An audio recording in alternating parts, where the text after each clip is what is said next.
Up next on Inside ChampCar, Bogle Legacy Motorsports wins the Thompson 12.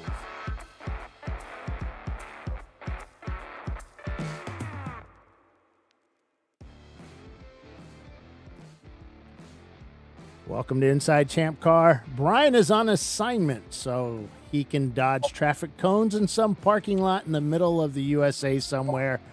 I'm Bill Strong, and helping me out this week is guest host Kyle Lockrow up in the left-hand corner. And below him and me, I think that's the way the setup is, Clive Bogle Jr. from Bogle Legacy Motorsports. But before we get to Kyle, let's all three talk about some news with ChampCar today or this weekend. We had a great weekend away, 3-day weekend, or at least I did. You guys get a 3-day weekend? Yeah, I did. Sort of. I was coaching some kids in Legends cars and Bandoleros down in South Carolina. So it was not the weekend we wanted, but it was nice to be down there and be at a racetrack. Yeah. So, Clive, did you have to work? No. It was all barbecues and in the garage. I don't know. My boss kept sending stuff out, and I just kept ignoring it. Actually, my wife kept telling me to ignore it. Wait, which one's your boss? The boss or your wife? Kind of both. Wait, Mike is not my wife, but yeah. Your work wife. Yeah, my work wife. Yeah, Chiswick. But we went out more bicycle riding again because that's what I do now. Not doing this. But hey, let's get on to the real meat and potatoes here. I think it was Friday, though it could have been Thursday. I don't know. It was early. I released the BCCR for 2025. Normally we wait till the first to do it, but since it was a long weekend, I decided, hey, let's just put it out there, not say a word, see if anybody notices. I don't think anybody even noticed. So there it is. Bernie Myers posted up, hey, where's the BCCR? And I was like, did it. We released that. It is loaded it up with a change log, something a little different this year. Makes it real simple to find out the actual changes. I did do some wording changes to it, just spell check a few things. I know I missed a whole bunch, but we'll fix that over time.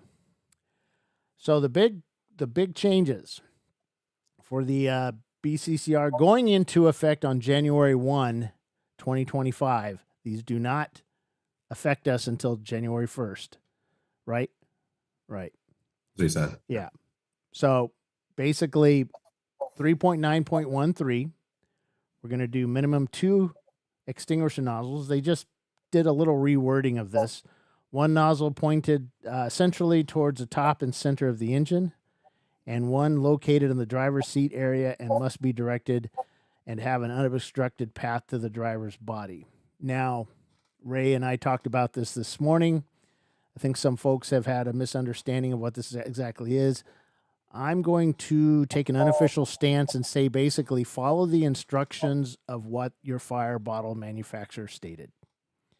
And if you can come up and hold that up to the tech director or tech guy and he's saying, well, you don't have them per this rule, which you can have as many as you want in the engine bay, right? Yeah. And, just follow the instructions on your fire system. That's the biggest thing. That may be rewritten just to clarify a bit after talking to Ray. So we'll see what happens on that. And then 4.3.2. This one has already got stirred up a little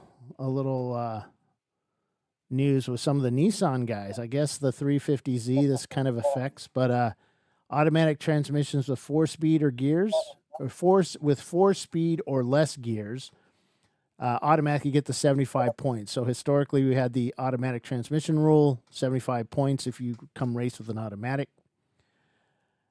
Thing is, now they've added, we have all these brand new multi-gear automatics, 5 speeds, 6 speeds, 7+ speeds, 8 speeds, a whole bit. If you look in the rule, 5 speeds will only get a 50-point deduction. 6 speeds are going to get a 25-point reduction. And 7 speed plus will only get no discount. So 0 points off that. So automatic transmission will still be defined as coupled to an engine through a torque converter. Twin clutch type transmission will still be treated as a manual. If you want to read along with this, you can go to champcar.org/web/rules.php. And no, I'm not going to say that slowly. Just go to the rules page, and you can scroll down below the 2024 rule book, and you'll see 2025, big letters. And you can see the change log, which is I'm reading directly off of. So that's one of the bigger ones there. If you show up with a multi-speed, not a 3 or 4 speed automatic, you're gonna get points for that. Now, remember, if you can come up with a better way of doing some of this stuff, hey, let the board of directors know, hey, this seriously affects my car. This could affect other cars. I think what they're trying to do is meet a happy median with the guys that are swapping engines and transmissions, or taking a newer transmission and bolting it to an older engine. I don't know. So, but this is hard stuff, man. So the next one is 4.3.2, which is all the things that cost us points. Mounts, non-OE engine and transmission, 10 points per engine or 10 points per transmission. But any mount that does not change the vertical or horizontal position of the engine or transmission more than 1 inch in any direction will be allowed for free. So that's kind of a big change. They've kind of dialed that one in. All right. Additional leaf springs may be added to the leaf spring packs for 0 points if they're used with OE mounting points. The next one is tubular front and rear subframe K-members, bolt on only 10 points. It used to say only tubular front subframes, but there's people with, I don't know, MR2s or other vehicles that have a rear subframe, Fieros. So they're getting points as well. And the free stuff, this is a big one. So oil pan skid plate protectors are now 0 points. Skid plates can extend no further forward than the radiator and no further back than the firewall.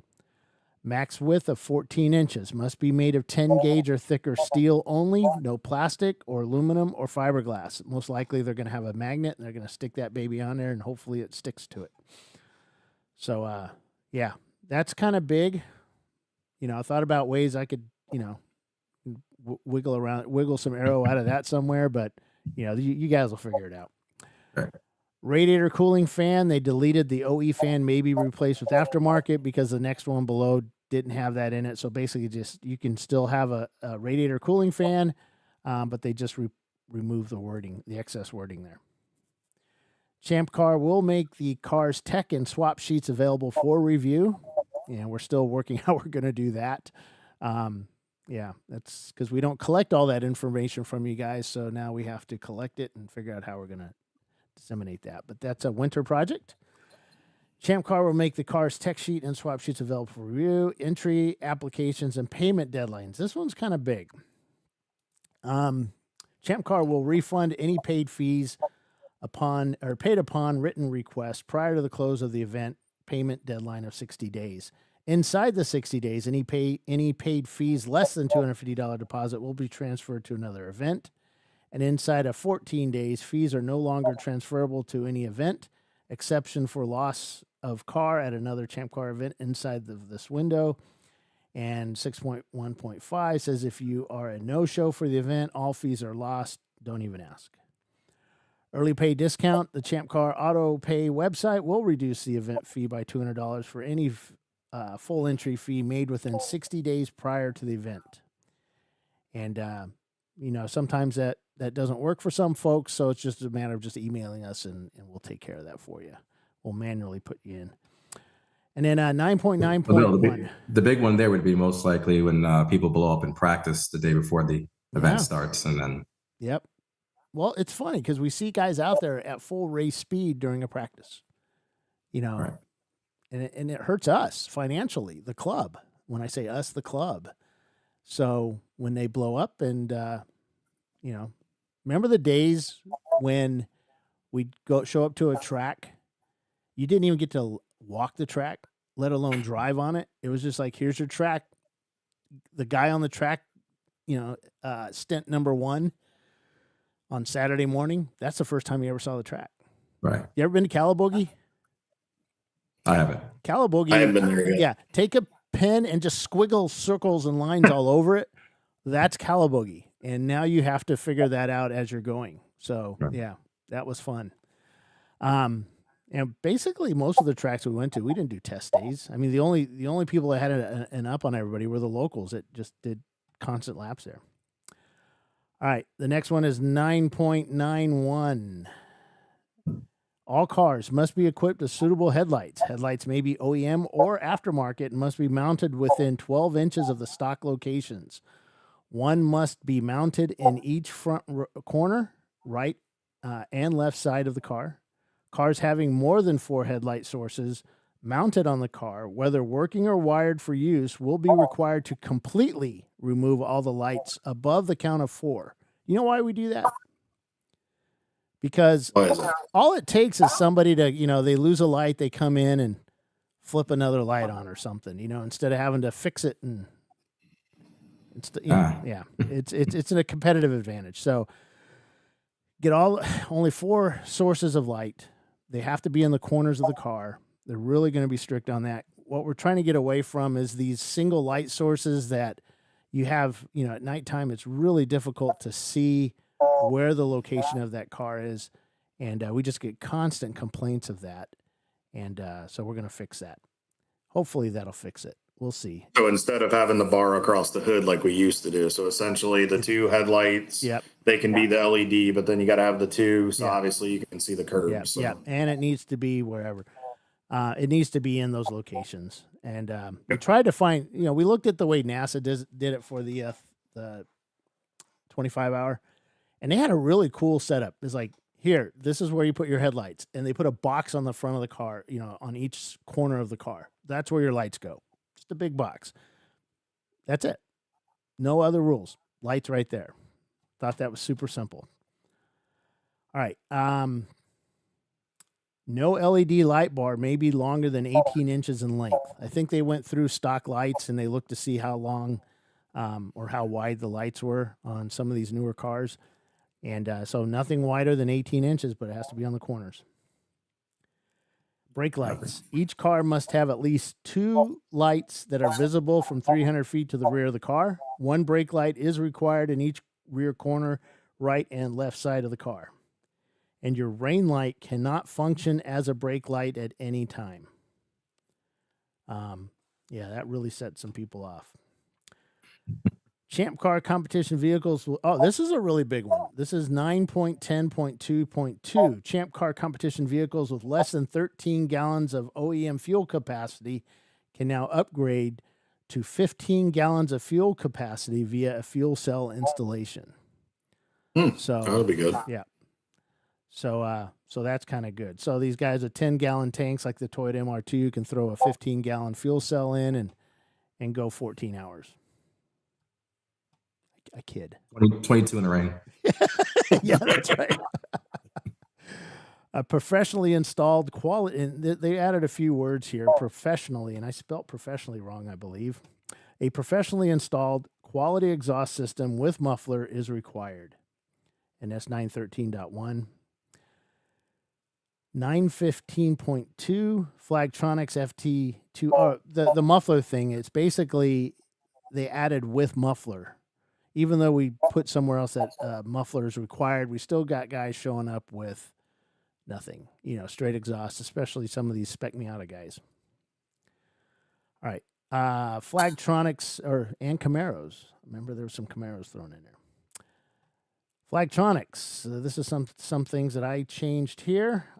Teams are responsible for ensuring that the FT200 firmware is up to date. Super simple. Download the device manager from Flagtronics. Before you load up the car and you load up the Flagtronics unit in your car, just go ahead and plug it in, USB into your laptop or computer. Check to see if there's an update. Load the car up. So super simple for you to do. We do recommend that the FT200 battery be charged for at least 24 hours before the event. So what we're finding is guys leave these cars plugged in, and the little internal battery that runs the FT200 during your pit stop takes time to charge. So the first couple of pit stops, this thing's trying to charge and work, and it just doesn't want to last. They usually don't get charged while in racing conditions till later on in the day.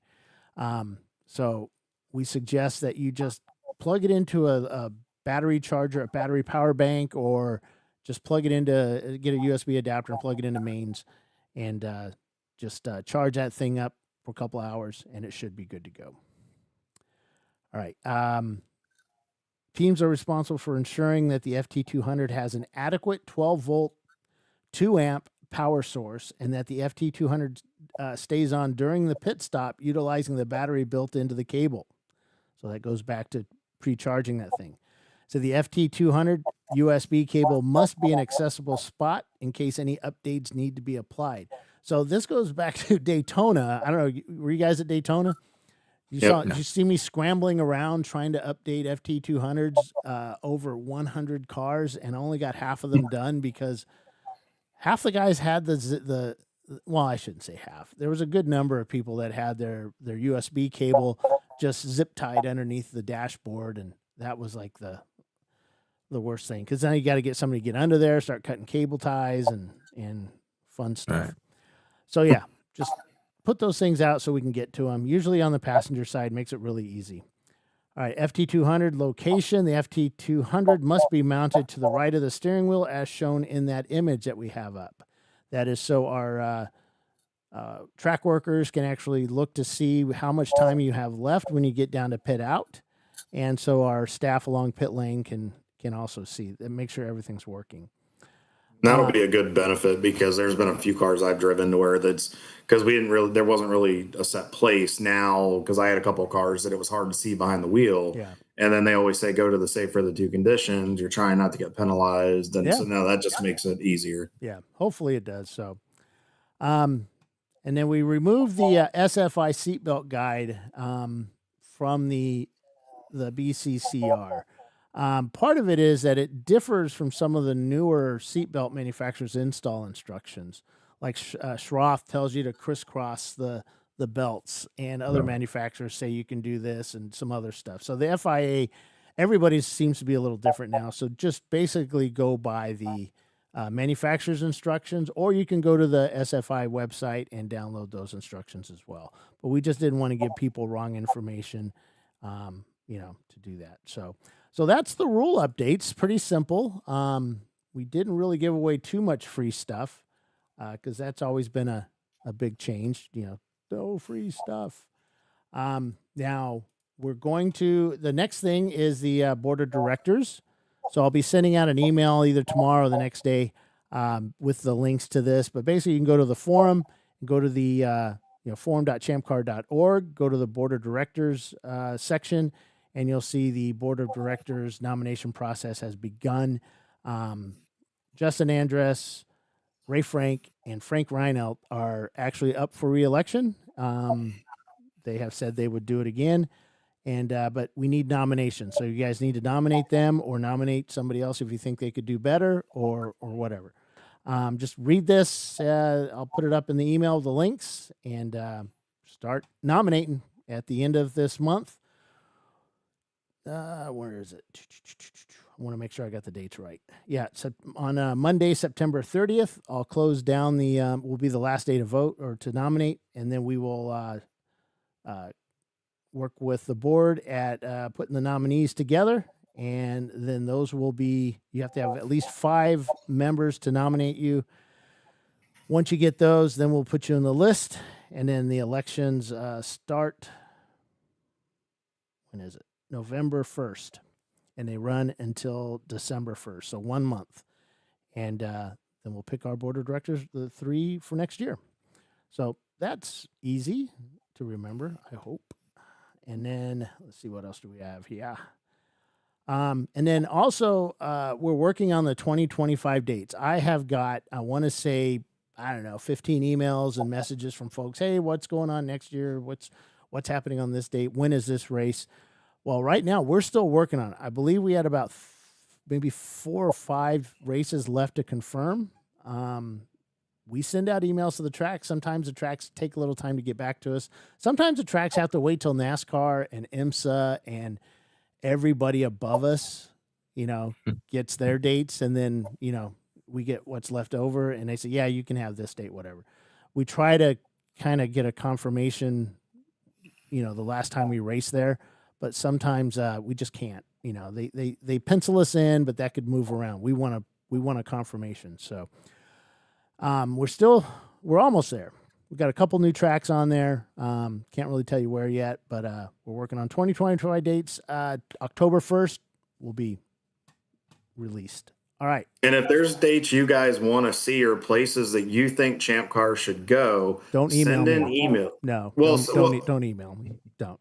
Well, mention it to the board of directors, because if there are tracks that you guys would like to see ChampCar go, that they could at least the board evaluate. The board doesn't make the schedule, right? We get those. Well, at least send it in. At least it'd be something they could put under advisement. At least for consideration. No, because it'd be something. It's just more work. It's just more work, man. Don't do that. Now we know about these new tracks being built. The Kentucky or Tennessee one, I don't know. They all seem the same to me. Yeah. Sorry for folks living in Kentucky and Tennessee, but there's a new track coming out there, and they're higher echelon employees there race with us. So we kind of have an in. So we're just waiting for the full track to get completed. Once the full track's completed, we'll start talking with them. We also looked at some other places down south and up north and to the west and just all kinds of places. But we had to make decisions based on what's going to be good for ChampCar this year. Remember, last year wasn't pretty for us. So this year we've come back, but we want to maintain that momentum. And the way we do that is making a good schedule that doesn't eat up a lot of money. We know we're going to lose money on some tracks, but we make it up on others. So as a nonprofit, by adding 24s, dude, I would add 24s if I could. And ask Chiswick. I'm the guy that did the summer 24s, and I'll tell you what, staff hated me. It was like 3 weeks. I want to say it was like 1 week. I think it was like a 5-week period. We did 3 24-hour races. It was awesome. I loved it. And you guys, or Ron took home the big prize from that, didn't he? Yeah, that's Nelson, Utah, and VIR. Yeah. So I loved it. I even raced in the Utah one. So that sucked for me. But yeah, it was fun. Other than the Utah overheating part. All right, we got Clive Bogle Jr., Bogle Legacy Motorsports, with us today. Clive, you just pulled off, I want to say the impossible, because it kind of is. You a fairly new team. How many races do you have under your belt now as an owner? Three races, and all new drivers every race. Okay, so new drivers. You bought the old Visceral race car, and we know how reliable they were. Kinda, maybe it was sketchy sometimes. Yeah, you've completely rebuilt them, made them probably a little better because they look like full cars now.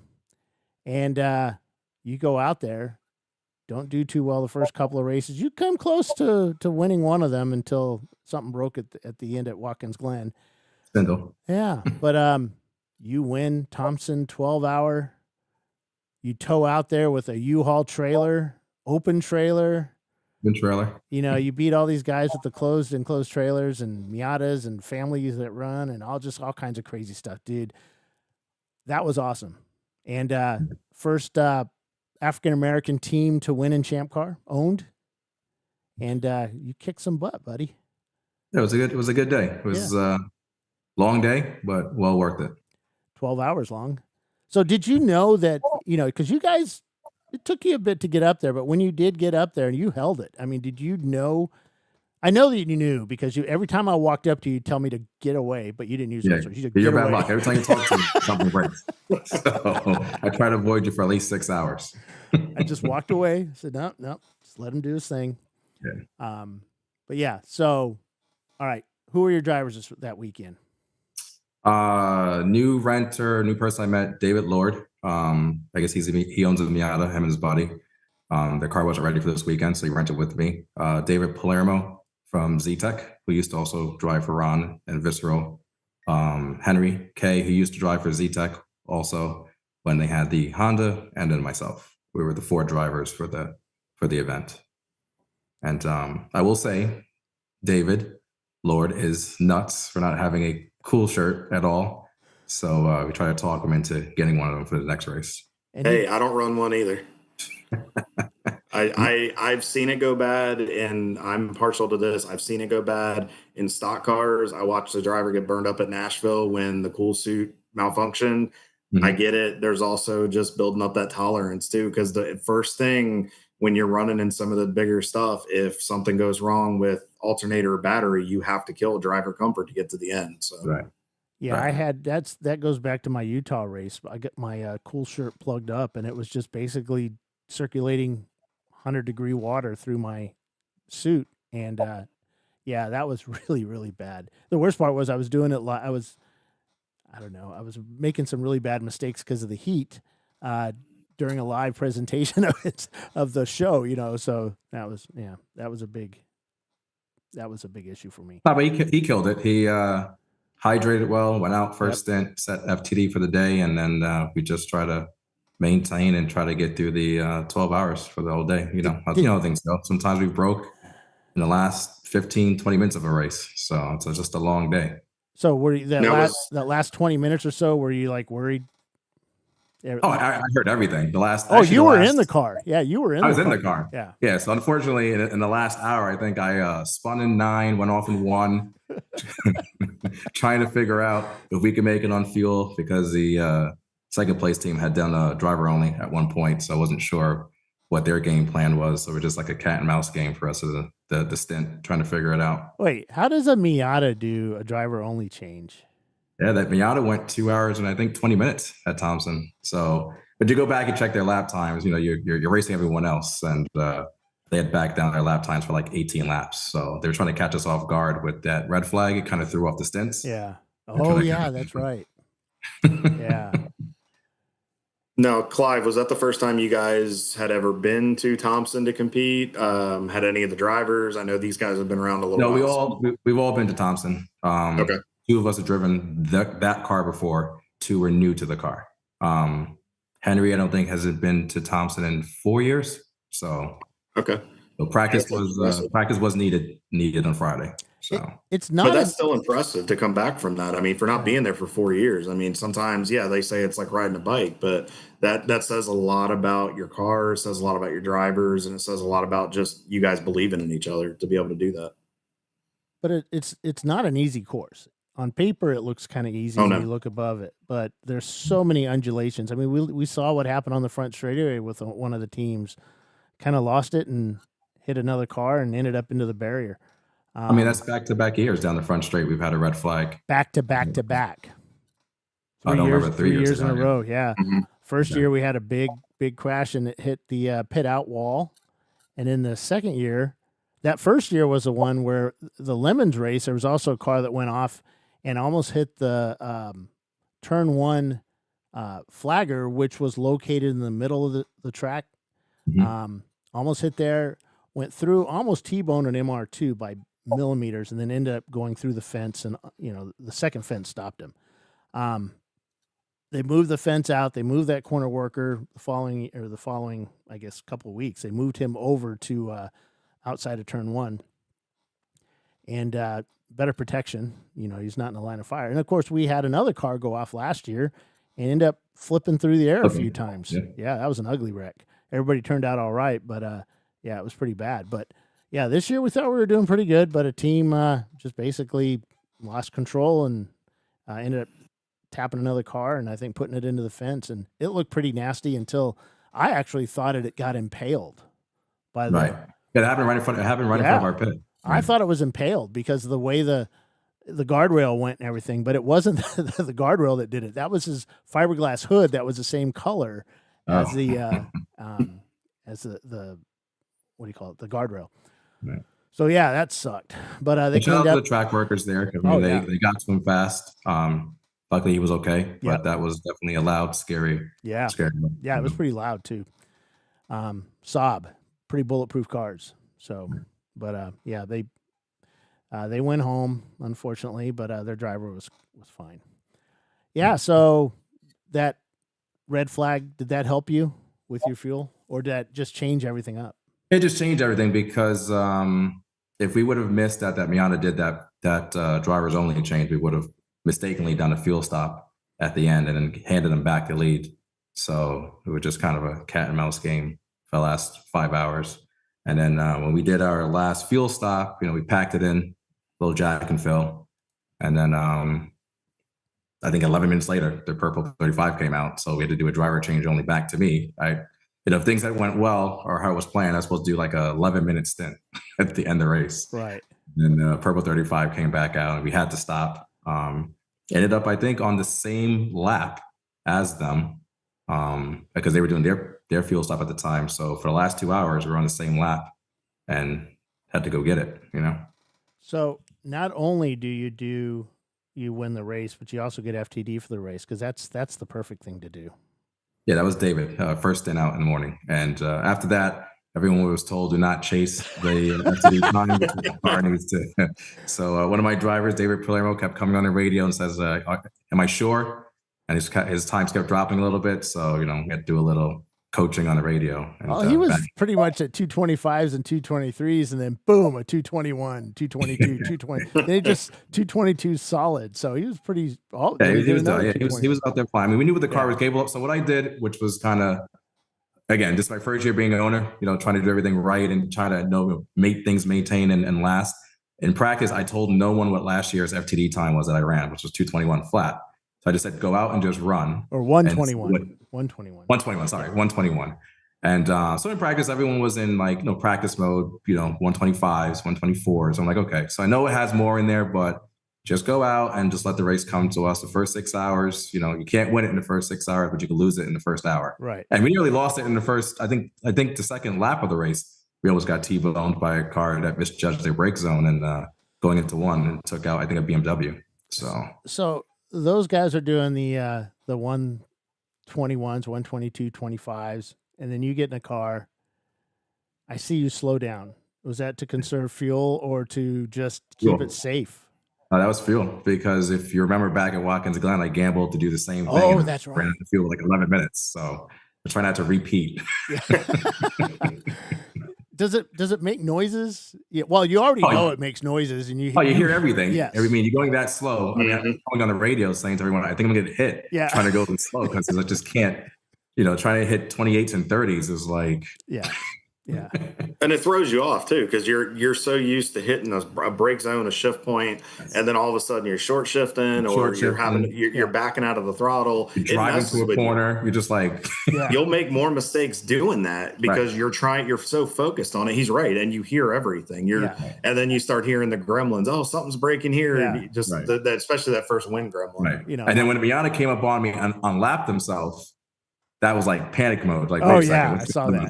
Yeah, and you spun right after that, didn't you? I spun right after. So we go back to the light bars. When it came up, I didn't know who it was. So I was like, I'll let them by. And as I look to driver's left, I see it's the Miata unlapping themselves. So I was like, get on the radio. It's like, hey, it'd be nice if you guys told me they were catching me again. So they were back eating ice cream while Miskew was sitting there. Oh, they were packing the truck, not doing anything, back in the U-Haul, getting it ready to go. So. A lesson learned for the next race. Yeah, that's kind of Gary Hogg would have been proud eating ice cream. Yeah, that kind of happened. That happens with a lot of teams. The team's not even paying attention, and you're leading the race, and maybe they got a guy up there, but they're all packing up, waiting to go home, and right. It's a 12-hour day, so I mean, and I'm going home that same night, so it's a 3-hour drive back, and again, U-Haul, try to get my U-Haul back before a certain time so I don't get charged another day for it. So yeah, that sucks, man. They hit you with everything with U-Haul. So on that 1.7 mile course, hit the best lap, did 414 laps, and 39 seconds, 0.003 behind you was Miskew Motorsports and their 94 Miata. Whole family races. He's got his kids out there, and everybody's quick on that team, and they've finished every year in the top 5, I believe. So they've done quite well. I think I won a couple of years ago, so I was again mindful of their strategy and knew they were, they would be there at the end. And the thing is, they've got their whole family there, so they have spies. So they're walking up and down pit lane, just looking, and it's like there's another team that used to do that. His the wife was the head mechanic, and she would just watch everybody. And we were at the VIR championship race on, what was that, on the center course at VIR. Patriot? Yeah, Patriot course. Yeah. The high G circle track. And that was so much fun. But yeah, she was like right down from us. So every time he pitted, she'd just be sitting there with a stopwatch, taking notes, watching you what you do, and everybody else down pit lane. So, but everybody watches everybody. So were you concerned about other teams as well? Because Boston Winers has done quite well there. There's other teams too that just suddenly boom. Yeah, there was a lot of teams that were running well. Forgive me, I don't remember their name. The Camaro that had the starting issue after their pit stop to get back out. They were running pretty well, and unfortunately, I think they had like 11-minute stop, which kind of put them behind us. But they were running pretty well. Action Raceworks and their '99 Camaro, yeah. So you know how it goes throughout the whole day. You have to watch everyone in the top 6, 8, because things jumble all over the place. Like I said, that red flag really throws off timing, because I think it was an hour and like 42 minutes, so it kind of was enough to gamble and start doing things a little different. Yeah, and do you have a dedicated guy that runs a calculator trying to figure out where everybody is? And that's me now. That's you? I watched Ron many years. Yes, that's me all day with the phone in front of me and plugged into the charger with my. So again, another lesson I learned here. I usually sit with my back to pit in, so I can look at pit out, so I can time our drivers, time everything. When the Miata pitted, the drivers only was behind me. I never saw it. So all of a sudden, when they took the lead, I'm like, wait, what the hell happened? Oh, yes, because I did see that. Yeah. So, got to turn around once in a while. Yeah.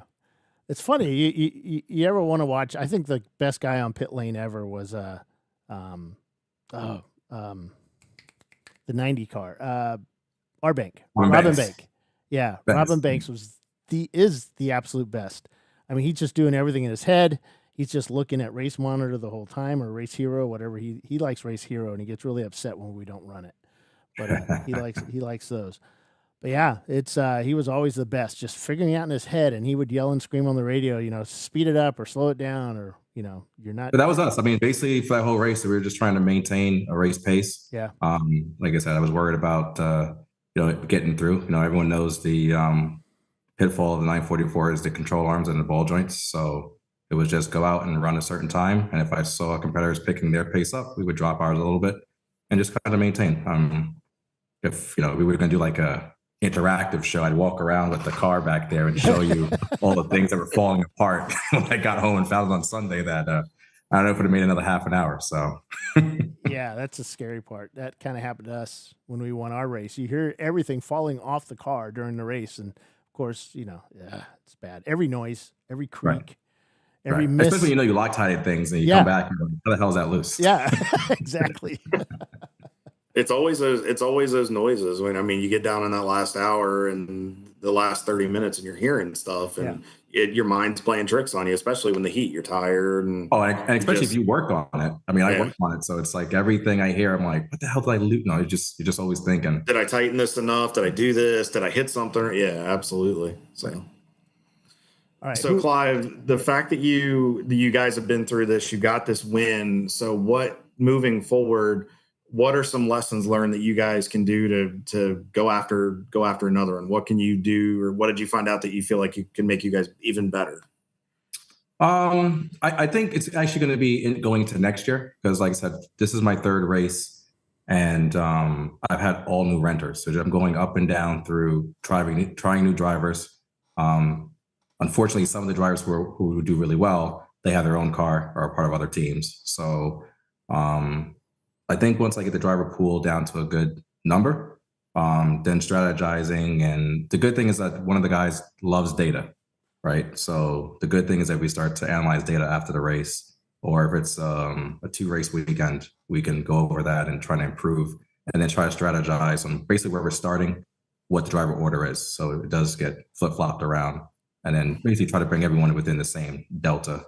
I've also been trying to have the other guys be more engaged do strategy, because I will tell you, I really appreciate Ron even more, because driving and doing strategy at the same time and thinking about everything else is definitely,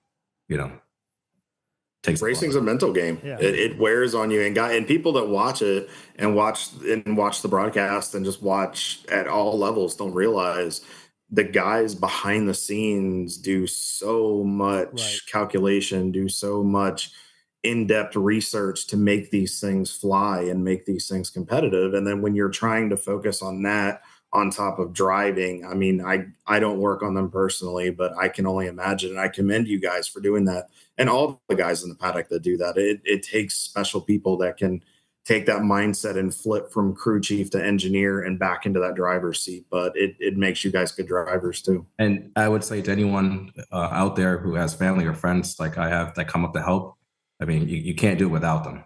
There's no way to just have that mental capacity to race, plan, pit stops. You're doing things that need something. Someone's got to run out the auto zone half an hour away just to, it's just hard to do it alone. So, you always have to say thank you to everyone that comes out. So speaking of your pit guys, are they mechanics? Are they desk jockeys, or what are they? Have they trained it? This kind of stuff? No one with us is a mechanic. I'm a YouTube certified mechanic. So. Awesome. That's awesome. He graduated from YouTube University. Yeah. YouTube University. Everything is that or phone a friend. So no one's a trained mechanic. Everyone's just they love cars, they love racing, or it is like helping me out, and I pay them with food, hotel, and beer. So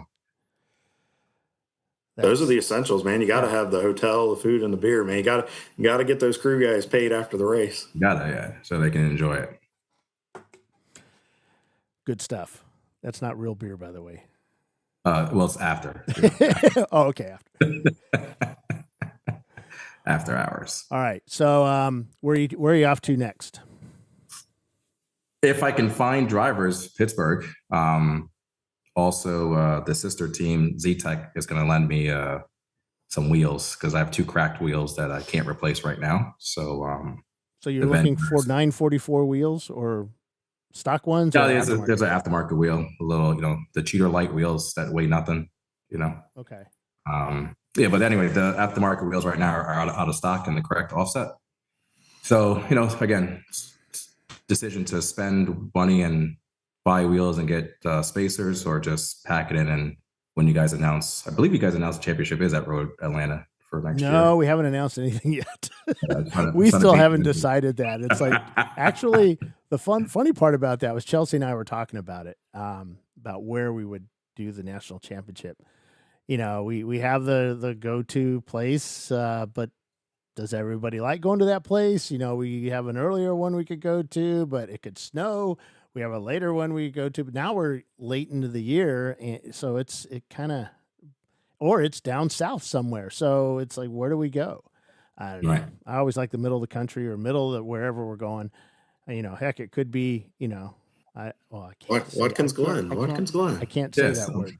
That's north though, so that's pretty far up for the Florida folks to go. So remember, in Florida, you travel like 10 hours and you still haven't left the state. Right. So, yeah. Yeah. So. Right. So ChampCar should do like a trailer car system, like you just put it on something and just ship it up. I think some people have done that in the past. I know that Ron actually left his out in California one time after Laguna Seca. Mm-hmm. Left it out there, and then was it Laguna? Yeah, the December Laguna, and then went to Sonoma. Left it there for the Sonoma race. So. Yeah, they left it as a storage unit out there. Yeah. So I don't know where we're going to do the national championship, but we'll do it somewhere. No, I'm just trying to pry it out of you. I know you are. You tried to trick me into that one. So, Clive, you don't know what you're doing the rest of the year, obviously, until you kind of figure out the car situation. You guys have run a few races this year. You're still figuring the owner thing out. Obviously, we know some of the staple races in ChampCar. What are you looking for next year? What are you looking to expand to? Are there any just bucket list races you guys want to hit as a team to go compete at, try to get wins? I mean, I'd love to drag the cars all the way down to Florida. I've never done Daytona. I've never done Sebring. I know ChampCar's working to get back to Barber. The year I wanted to go there, I got stuck in New York. It was snowing in the south and nice and beautiful in New York, so I never made it to that race. And then as the driver pool gets narrowed down and consistent, paying drivers, try to hit all of them really. This year the plan was to do 4, possibly 5. I had some people drop out for AMP, but again, if things come through and my email blows up or Facebook and someone goes, I really want to drive, then I can make it happen to get to those 2 races. So how do they find you to drive for you? Clive Bogle Jr. on Facebook, Bogle Legacy Motorsport on Instagram, clive.bogle@gmail.com. So those are the ways that you get me. And anyway, my number's on the internet. So 718-644-8100. So it's there. And make sure you give it to the guys so they can put it on the Arrive and Drive on the ChampCar.org website. And visit there. And, so that's pretty much for next year. To be honest with you, since our Facebook video I posted, and Bill making a comment about, first African-American to win, ChampCar, stuff like that. I've had someone reach out to me actually from Mount Vernon, New York, 4 guys who have never gotten into road racing, always wanted to do it. And I'm going to, be their pseudo mentor, and they're going to be building a car to bring out the ChampCar next year. So I'm hoping that, we can get them to 2 or 3 races locally and, they pit with us and just walk them through, dynamics of ChampCar and, expand ChampCar. That's awesome. I love it. Yeah. It's and the thing is, it doesn't take much to run ChampCar. We make it seem like you have to have the latest and greatest. You have to have a Porsche, this or that, or a Ferrari or whatever. You don't need any of that. You could just show up with an Opel GT. And, I knew you were going to bring up the Opel. And you could just show up with anything. We had a guy show up at Watkins Glen and Sebring with an Opel GT. So, you just show up with, the slowest car ever and just go have fun and learn. And that's the big thing, just the learning part. And then graduate up to a Porsche 944 or Boxster or whatever. A Boxster. Yeah. Or Corvette. I don't know. You beat some Boxsters and Corvettes and Camaros and all kinds of other cars there. Well, that's why I want to go to Pittsburgh and go play with the big teams. Yeah. And then so that way, we just solidify that we're here. And see, Pittsburgh, they can't really open them up. It's not that huge of a track, like Daytona.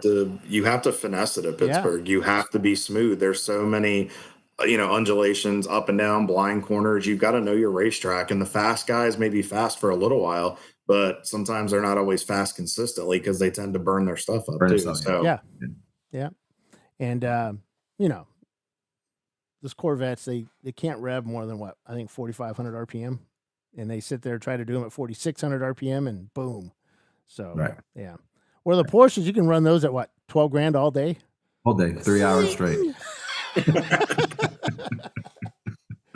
I love it. And then Timmy and his 84 VW Rabbit, Tim's talking, and that's not a slow car. That's quicker than the Opel. So, we kind of we're out there kind of slow you fast guys down. So always fun. That's why you keep giving away free stuff. Yeah. Free stuff. Tim, add another 40 pounds with a steel for for a little oil pan, coverage. Yeah, but when we're all sitting in the garage upset that we're breaking, Timmy's just driving by, consistently going, waving, the tortoise and the hare. Yep. Yeah. And we've seen that over the years. That's why the what was their name? They always won. They were always there at the 24 at the end. What was their name? Back in the early days, they won it like 4 or 5 times. Simon Says. Yeah. Simon Says you would see them in the top 10. And then they just slowly work their way up. And then they'd be in the top 5. And then 5 laps to go, there they are in the lead. Another Honda, a Honda 2-liter Honda. Yeah. And just, they were always there. And the 24s, any of the long races, that's where they were at. And, they won some short races too. So, but yeah. All right. What's your preferred race? The 7, 8, 12, 14, 24s? What is it? All of it. As long as I'm there. Doesn't really matter to me. I love it. I absolutely love that. You'd race in a grocery store, wouldn't you?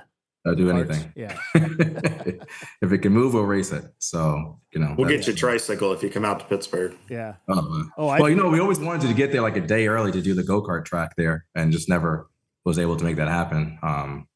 We're going to try and do that at AMP, or at least with the staff. We're going to have a staff race, and we We did an unofficial one at Autobahn Country Club, and that was pretty badass. Those were like big time. They weren't shifter carts, but holy crap, they were quick. Right. They weren't like those ones we drive at the fair. These were quick cars. And so we're going to do another one at AMP. We tried to do it at VIR, but they had some sort of invitational going on or some other racing going on, so we couldn't do it. So, but yeah, we're going to do that. All right. This is I think we're going to, we're coming up to the end here. All right. So we've already talked about where you're going next. I don't really have this on my list of how to shut down a show. Oh man, where's Brian? We need him. Oh, you got any sponsors you want to thank? That's the big one. No sponsors. No sponsors. Do you want any? Yeah. Again, my information was earlier in the podcast. You can reach out. Yeah. Yeah. Well, again, just in case they tuned in, give it to us again so they know how to get a hold of you. Yeah, so it's clive.bogle@gmail.com, 718-644-8100. You can spam me as long as something's coming with it. Facebook, Clive Bogle Jr. And then, like I said, Bogle Legacy Motorsport on Instagram. Yeah. And like I said, if anyone's seeing this and wants to come out racing, you're down in the lower New York City, Jersey, Connecticut area, just want to come out and do it, hit me up. Let's try to get more people out there. Yes. More people, Yep. to and just come out with you and work and show and just see what it's like to work a race. Yeah. We found that we converted more people to race when they came out to see that it was something accessible for them. That it's just not out there with high dollar cars and the whole bit. So right, and like I said, you'll never experience what it's like until you're there. Like my mother knows I've done DEs since 2007. So I joined ChampCar, I think, in 2014, racing, and it wasn't until this year when she went to Watkins Glen she realized like how much actually went into it and what it was really like. So you definitely have to come out to a race and experience it and see everything that goes into it. And at the end of the day, it's all about having fun. Was your mother nervous watching you get out there? Oh yeah. She actually thought I died in the last race when my brother called her to tell that we won the race. And they had bad connections, so he kept saying, "Mom," and she said her heart sunk. Oh. He's like, "No, we won." That's funny. It's not funny, but it's funny. Yeah, well, as a parent, yeah. So she always wants to know when I got the car and I'm good. Yeah. So it's good to have that support from your family, and it had to make it cool, for her to get that call that you got that win. Oh yeah, I mean, I'm not gonna lie, I was a little teary eye on that last lap going around, thanking all the corner workers and everything, and it was just, I've won before with Bristol, but this was the first time, me being the owner and bringing it home across the checker flag and everything. So it meant a lot. Meant a lot of people who were following us, watching. I'm trying to get this show to be the most viewed, most liked. So hit subscribe, smash the buttons, all those catchphrases. We're trying to do now content to bring more people to the sport, more people to ChampCar, and we'll see that we'll make 2024 better and have some goals for 2025. Cool.